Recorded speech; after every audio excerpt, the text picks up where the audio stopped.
ये सारे नंगे छाती वाले लोग फांसी की सजा पाए कैदी थे।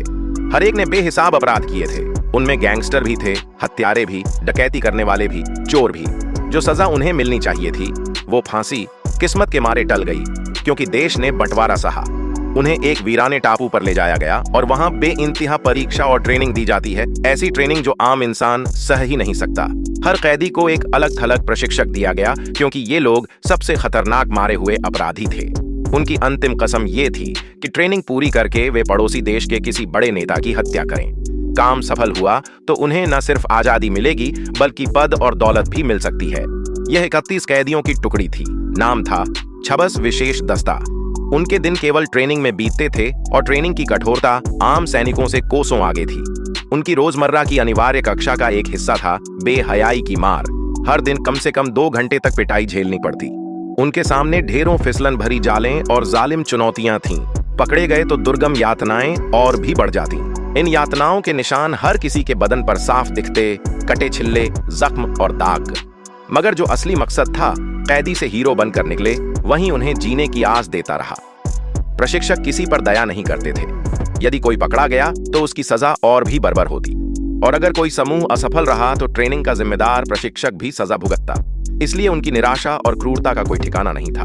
जितनी बार असफलता का डर था, उससे बचने के लिए प्रशिक्षक खुद भी सजा के तौर पर क्रूर यंत्र तैयार रखते।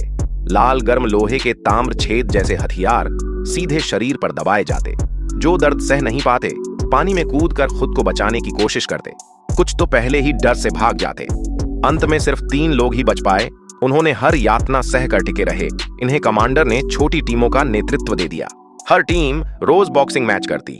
जो टीम हारती, उस पर ट्रेनिंग का समय बढ़ जाता। एक बार जब ट्रेनिंग समाप्त होकर वे लौटे तो रात हो चुकी थी।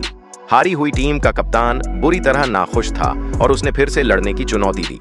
जैसे ही मुकाबला होने वाला था, दूसरे टीम का कप्तान एक हड्डी से बनी खंजर फेंक कर बोला, अगर तुम लड़ोगे तो मौत का ठेका लिखते हैं। हारने वाले को अपनी गर्दन खुद ही काटनी होगी। यहाँ की सबसे जघन्य ट्रेनिंग में से एक पानी में दम घुटना भी था।